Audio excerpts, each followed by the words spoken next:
everyone, and welcome to Painless Universal, a conversation with myself and Welsh.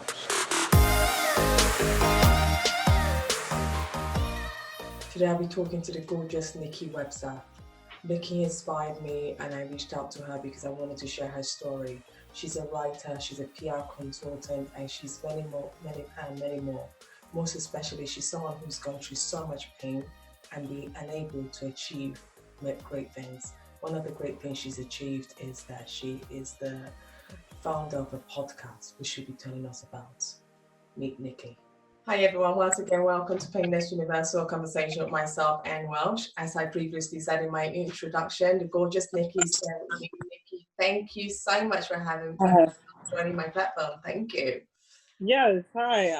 It's just Nikia, so I'm a content creator, podcast host. I'm a writer.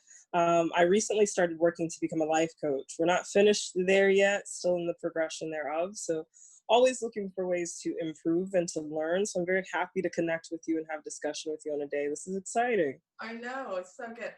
And where are you? What part of the world are you in? I'm in Dallas, Texas. So we're over here in the United States. Yes. How is that? How is the weather there? Oh goodness, it's sporadic, but so far recently a little bit of rain, a mixture of heat. I think it's very unpredictable weather here, but we have a good time. Oh, wonderful. Okay, I wanted to get into it. I saw your profile on Instagram and I was really touched by some of your stories. And I said, gosh, this is a lady I need to talk to because you, in everything you've gone through, you've still managed to stay on top. Before we get to that part of you, if you're to describe your journey of who you are, how would you go about in describing your journey? Oh man, that's a very interesting question. I would say that everything loops for me, and I love the number 3. I think people will find I love to work in threes. It's a variation in a way I make a lot of points, but I believe it's all a matter of acceptance, progression, and evolution. So acceptance is to say I have to deal with things as they are, even if that's not my fault. I have to just root myself in this. Progression would say that I'm going to go through this. I'm choosing to take the steps to actually come out on the other side of this thing. And evolution would be to say that I'm never going to allow things to be the way they were. So just a continued process of acceptance, progression, and evolution. Wow. Wow, that's just amazing. I was reading a little bit about your background from your childhood. Could you tell us a little bit about your background? What got you to be, just let's start with your background and who you are how your childhood shaped itself. I grew up in West Texas. I've been in Texas my entire life. I've never lived anywhere else. But I was born to a mother who suffers from multiple sclerosis, which is a disease in which the nerves are essentially attacking themselves. So she had no way to provide adequate care. And my father was an amazing human being who I learned about later in life. But at first, this simply was not in his story or his narrative to be a parent at that time. So he was not present early on. My grandmother, my mother's mother, suffered from alcoholism, anger, unreleased tension, unreleased stress, things I knew I didn't want to emulate. She was very abusive. Just exceptionally abusive. And I just remember many times wondering what I did wrong to be born into circumstances like this. And it wasn't until I got older and I got in school with other people and I started to talk and engage and try to make relationships that I found other people's lives were also not perfect. And in that, I found always wanting to bring relief. I never wanted to see my mother get hit or hurt. And I never wanted to see others around me feel lost. Like, as I started to find my way, I felt very encouraged to help other people also find relief. Okay, so I was reading in an article, I think you did with the Voyage Dallas, and you talked about leaving home. Can you tell us a little bit about why you decided to leave home at that earlier on in life? Absolutely. And actually the story in and of itself is a little more daunting than I think I give it credit for in just casual conversation.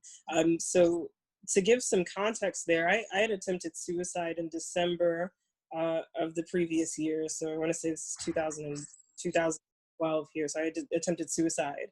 And I had just gotten out of the pavilion, maybe like a week before Christmas. So I'd actually been institutionalized. And I met a girl and we just started talking.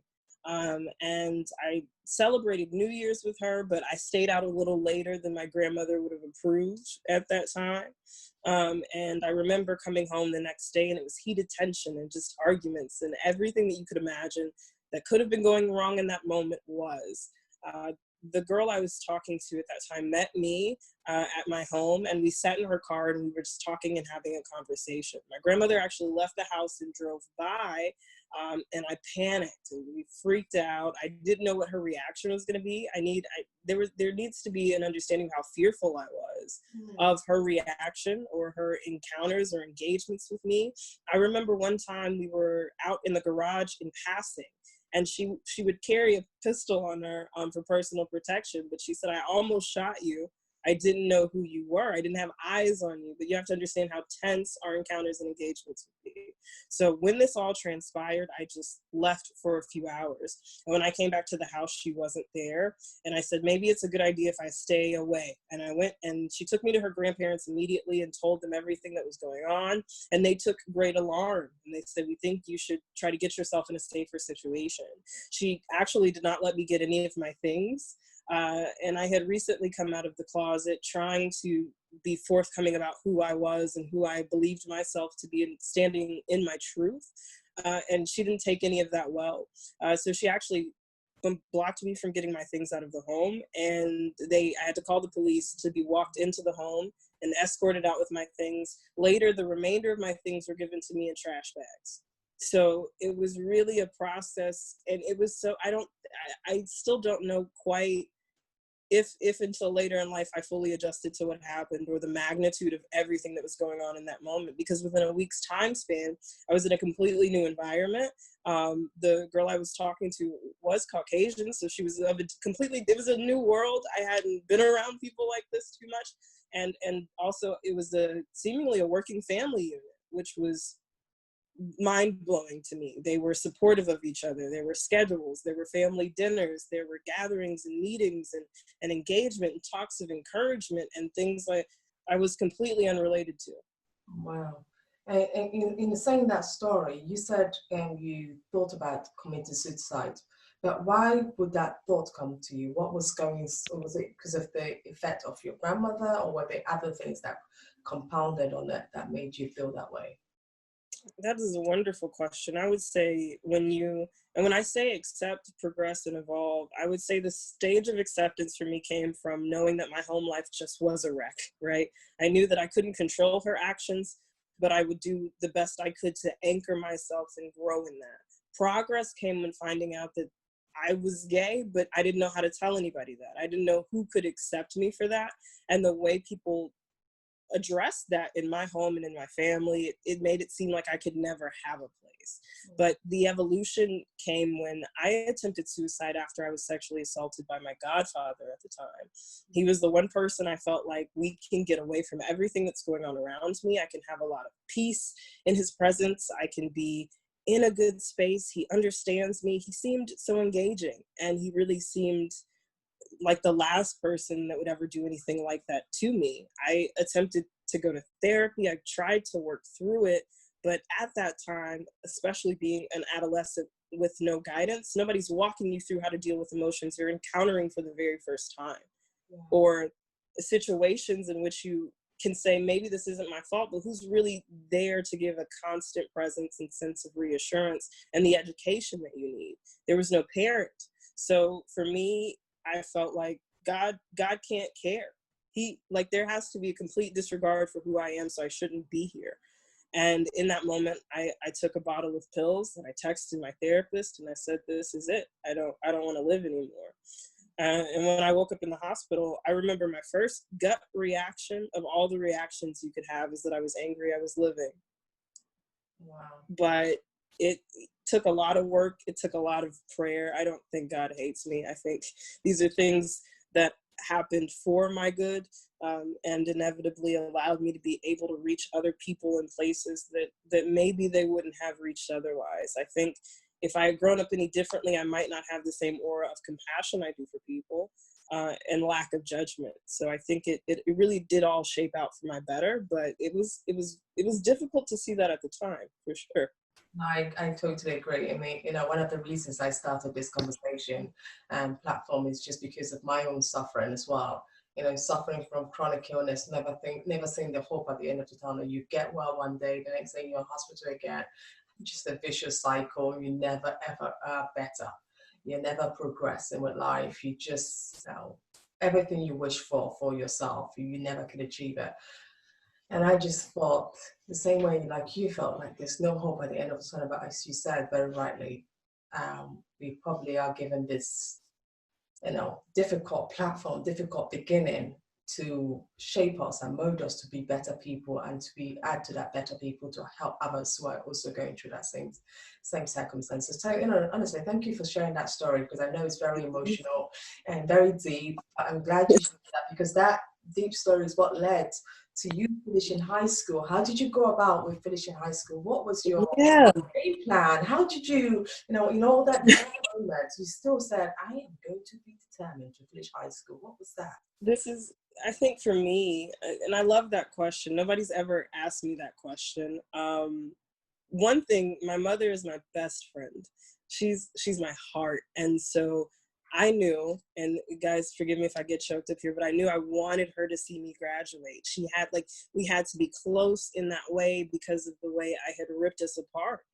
I felt very, very intense about the fact that I had gone to live with a completely different family and a completely different set of people for what I considered to be my own well-being, but I left her behind in a way. And so that was very, very difficult for me. I felt like the only thing I could do was remain consistent in the areas I could. So it was important for me also to still stay in the same spaces as I could.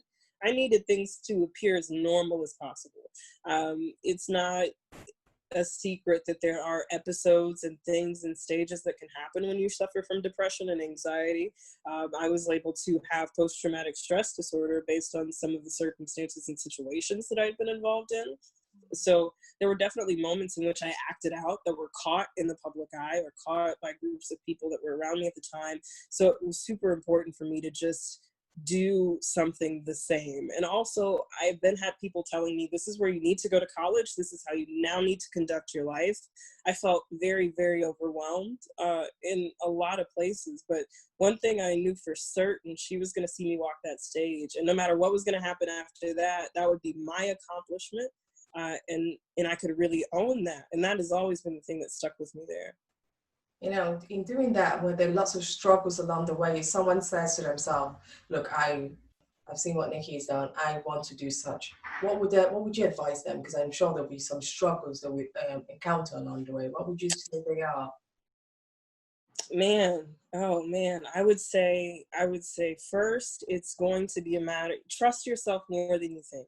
I think you really have to go with your gut feeling more than you think. And that may be a new thing for you, but if it's off in any way, I promise you there's a reason for that. I think people are very doubtful of their own energy and intuition.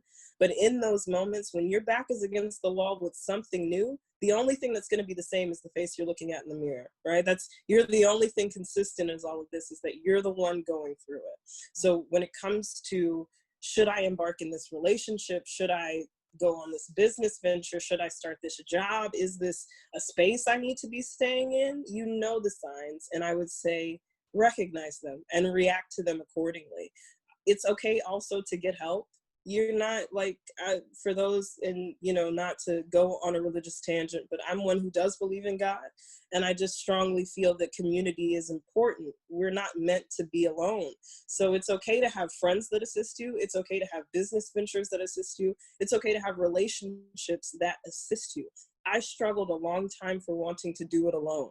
I felt so attacked and so hurt and so beat up by everybody in my personal space that when people did come into my personal space, they were hurt by me. And also I kept them at bay. It wasn't until I learned that there could be engagement with people in a successful manner. Reciprocity, I think, is the key word. There can be a reciprocal engagement between people, and it can be of benefit to you. But people are only going to do one of two things for you. That's benefit you or take away from you. So in those moments, I would say it's okay to get help. Recognize what help is for you. Therapy is not a bad place. Life coaching is not a bad thing to pursue. Self-help books, whatever it is you need to do, commit to growth and commit to not staying in the same place. And if you know, first of all, not just that the best version of you can exist, but that you're deserving of that. You're capable of that. You're a good person. You should be loved. It's not okay for you to get hit. It's not okay for you to be talked to any kind of way. It's not okay for somebody to take anything from you and leave you feeling like you're struggling to get that back. And I think if you can focus in on those things, you'll always have success. It's just a matter of putting yourself first, not in a pretentious fashion, but just loving you. I think that's important. Wow, that's really amazing. I mean, I think anyone listening to this in that tough moment, listening to your words would just be so inspired and wanting to progress. And what really amazed me is that you didn't just graduate and stop there. You went on to set up a podcast. You're a writer. You're PR. Oh, You are in almost everything, and you're doing so well at it. How did you start your writing skills, working with various label? I know you work for, Black Label. You work for, you work for so many people, and you just write great stories, inspirational stories about thank you. empowering Black people. Yes. How did you get on that journey to do this?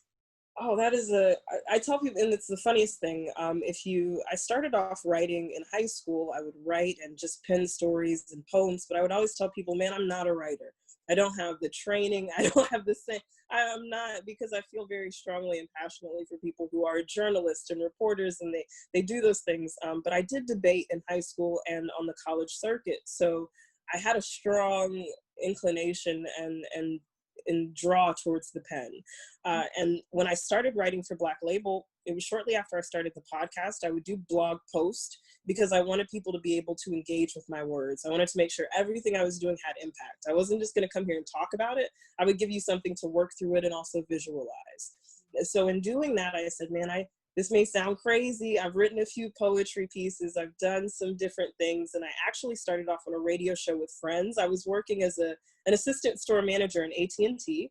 A guy came in, he said, I love the way you talk. You should really come do my show. I said, this guy's crazy. Sure. I invited him to my housewarming party just a week later. And the next thing I knew, I was on radio within 2 weeks. And it happened so fast. I took a year off after suffering from depression, divorce, and a couple other crazy things. But when I came back in, I said, I don't know how we're going to do this. I've only got a cracked iPhone 7, but I want to make a podcast. And I researched for hours, and it went from there. And that really blew up. I saw Black Label. I was super inspired by the work Tia was doing. Shout out to that amazing Black woman for just putting Black people on, connecting Black people, and showcasing Black love. I think she's fantastic. But I reached out to her. I said, I'm going to be perfectly honest with you. I've never done any formal writing. These are blog posts associated with my podcast. This is what I think I'm capable of. If you will give me a shot, I promise to produce my best. And she did. She gave me a shot, and it has been every connection, I kid you not, that I've had that you may see me with. I now write for Black Texas Mag and Black Pepper Magazine, PR for Super Beauty Cosmetics. That all of these things are stemming from that moment of just taking that risk. So it's been Black people putting me on, Black people supporting me, and also just giving me these opportunities to share their stories and to communicate and to engage. I love every second of it. I'm blessed and I'm humbled. And yeah, it was no formal training. So she really just gave me a shot to perfect the craft. Wow, that is amazing. I mean, I spoke to her. I was really inspired by her, what she's doing for other Black authors, businesses, showcasing them, showing us in a positive light, which is very little. And she just took on that role, voluntary, and she's doing a great job. And your podcast, what is it about? And anyone who wants to listen, how do we get a hand on it? Yes, so the Expect Effect podcast. This is a podcast that helps you align your expectations with your beliefs. And it is a play on a sermon series I heard for anybody who may want to attend church online. I go to Transformation Church. It's a globally accessible church. This is Pastor Michael Todd. So he got on and he said, expectation and belief, they're two wings of the same bird, right? If you don't expect it, you really shouldn't believe it. And if you don't believe it, you really can't expect it. And he went on to say that faith plus expectation equals miracles. So have faith, state what you expect, really believe that thing, have no doubt, and watch it happen. And I listened to that sermon, and for me, it really changed my life. But I realized not everybody's going to tune into a sermon, and not everyone is religious. And there are people who on a day-to-day don't necessarily identify as having depression. They don't necessarily identify as struggling with mental illness. They're just having just a bad Tuesday, right? It's just an off day in their week. And I started to think about the principles and ways in which everybody could find common ground, not just to focus on your state of mental health, but your day-to-day wellness, just basic self-care. And I decided that I wanted to meet people on a platform in a way that said life is hard, but self-care really doesn't have to be. It's the little things you do for yourself in the morning. It's learning and uncovering more about yourself. It's being madly in love with who you are and growing through that thing. So this, I labeled it, was your weekly dose of me time. I want you to sit back, tell your kids to get out the room, tell your husband to leave, do whatever you need to do. I want you to focus in on you. And one segment we have on the show is called our wind down segment. That's where I just ask people how they are, and in turn I let them know how I'm doing and how I've applied the principles from the previous week. So I wanted people to constantly feel like they're on a journey with me, and we love unique titles. I'm a fan of hip hop. I tell people through and through. So you'll find a lot of my titles are plays on songs or movies I love, like Kill Bill. That's talking about killing anxiety and depression. That's talking about how we're overcoming that and how I feel Kill Bill relates to that. I Love Me Like Kanye Loves Kanye was our first episode. We've done Jan will Fix My Life. We've done Is It Good to You, inspired by Heavy D and the Boys. So we've just got a lot of episodes there. And you can find me on all major listening platforms. That's at the Expect Effect Podcast on Instagram and Facebook. You can go right to the link in our bio and we'll take you to Apple Podcast, Google Podcast, wherever you're trying to go. I promise I'm already there. And if I'm not there, I'm working on it. Oh, wow. This is really amazing. In listening to your story, if you can look back, is there anything you would change in your life if you were to do this whole thing again? You're still quite young, very young. You're just not going. There's not much. If you had to, is there anything you would have wanted to change in your life? Oh my goodness. I would say that I would never make a commitment that I knew I was not truly ready to make. I tell everybody that for me at this stage in the game, the biggest pain I have, the biggest failure, and the biggest regret comes down to getting into a marriage and then really letting it dismantle itself. Marriage isn't a joke. It's not a game. It's a concrete union. It's a matter of you supposedly finding your partner, the person you're supposed to work with, the person who is meant to continually challenge you and help you build, grow, and establish something. And I treated that as something that I could just get out of, right? And then I later learned that it's actually not that simple. One, there are different principles behind it, but the biggest thing is the mess you leave. I left so many people hurt, confused. I put myself through something that was completely unnecessary, but I found that in any instance that I wasn't just going with my gut feeling, whether that was on a business decision, whether that anytime I didn't take time to get right with me, to center, to ground myself, to ask the appropriate questions, to take the time to do the work in advance to ensure that the outcome would be successful, that I just made a mess of things. And I found myself cleaning up far more frequently than I found myself getting ready. And in the moments I found myself getting ready, super successful. And I told myself, we can't do that. The biggest failure that I feel is the fact that I took an opportunity in which I was meant to uplift a person and I broke them. And I was comfortable with that because in my mind at first it was, oh, divorce, we can do that. You'll just in and out, repeating cycles, not breaking them. So it's super important. I just implore anyone, just don't do things the same way. In any instance, if you catch yourself doing something the same way, assess why that is. Oh, wow. Okay, our final question, because I could talk to you all day. Your messages are so real, and I'm sure I'll be tuning into some of your podcasts because I just feel that your experiences really shapes who you are, and that would just mold onto someone else who's really willing to listen to you. Your final message of hope to anyone listening today, so struggling deeply in not knowing where their future lies. Imagine their parents being, probably their mother again, being diagnosed like your mom was diagnosed with multiple sclerosis. having a mean family member looking after them, contemplating suicide, dealing with all of these challenges and still wanting to get out and be the best person they can be. What would you say? Well, in a message of hope to that person out there who needs to reach out and just will stumble on this video? I would say, and this is the heaviest thing, I think when you're really in a moment of sadness, and I felt it, you're like, this is pointless. I have nothing left to lose. I would implore you to think about every opportunity you had with a close friend, or the person that made you smile, or that thing that lifted you up. That second that your spirit felt like it was off the ground. It's not an unobtainable feeling. It's just something you don't have right now. But the question is, how can I access it? Not how can these things change around me? How can I change to better equip myself to access it? Some of these things around me may not be changing. That anger may stay. That person may be indignant. My situation may be tough. My bank account may be low. The job may be difficult. But in me, there has to be a shift, because at the end of the day, it's just you. It is you who sets the tone for your happiness and unhappiness. Wear your emotions like a shirt, but that means it also has to come off. We're not gonna keep the same clothes on every day, right? So therefore, we have to also know how to cycle through our emotions and how to change our wardrobe. We have to know when we've got the wrong fit on. And it's okay to say this is uncomfortable. Have you ever kept pants that were too tight, or did you return them to the store? It is okay to backtrack, and it's okay to reassess. It's a matter of becoming comfortable with your emotions. They are there. They're going to be there. And situations in life are going to be there. Stop expecting life to be easy. Happily ever after is a process, not a destination. You don't get happy and then stay there. I wish we could pay for it. I wish it was as simple as buying an iPhone. But it's a process of really loving yourself. If you can be passionate about you every step of the way, you will never be in the wrong.